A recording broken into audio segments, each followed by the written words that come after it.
اعتکاف کی نیت کر لی جائے، اس کے دو فائدے ہوں گے۔ اول یہ کہ جب تک مسجد میں رہیں گے نفل اعتکاف کا ثواب ملتا رہے گا۔ دوسرا یہ کہ مسجد میں کھانا پینا، سونا، سحری، افطاری، دم کیا ہوا پانی پینا وغیرہ جائز جو ہے یہ بھی ہو جائے گا۔ حضرت ابی بن کعب رضی اللہ تعالیٰ عنہ نے عرض کی، یا رسول اللہ صلی اللہ تعالیٰ علیہ وسلم، میں اپنا سارا وقت درود پاک پڑھنے میں صرف کروں گا تو آپ صلی اللہ تعالیٰ علیہ وسلم نے فرمایا، یہ تمہاری فکریں دور کرنے اور گناہ بخشوانے کے لیے کافی ہوگا۔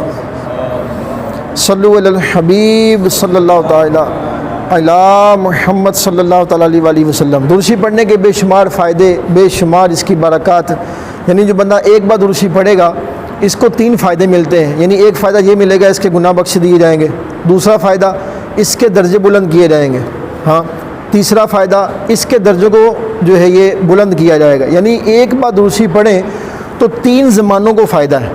3 زمانے، یعنی 3 زمانے کون سے؟ پاسٹ، ماضی جو گزر گیا، صحیح ہے، اچھا پریزنٹ، ہاتھوں ہاتھ حال جو ملے گا، اور فیوچر، بندے کو یہ فکر ہوتی ہے نا فیوچر کی، مستقبل کی فکر ہوتی ہے۔ یعنی ایک بار درشی پڑھیں تو 3 فائدے جی۔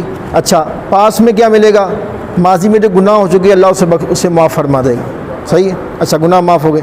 ہاتھوں ہاتھ کیا ملے گا؟ نیکیاں، پریزنٹ میں فٹافٹ نیکیاں ملیں گی۔ اچھا فیوچر میں، مستقبل میں کیا ملے گا؟ ایک بار درشی پڑھیں گے اللہ پاک اس کے 10 درجوں کو بلند فرمائے گا۔ تو 3 زمانوں میں فائدہ ہے ایک بار درشی پڑھنے سے۔ تو اللہ پاک ہمیں بھی کثرت کے ساتھ درشی پڑھنے کی توفیق عطا فرمائے۔ مومنوں پڑھتے رہو تم اپنے آقا پر درود، مومنوں پڑھتے رہو تم اپنے آقا پر درود، ہے فرشتوں کا وظیفہ صلاۃ و سلام۔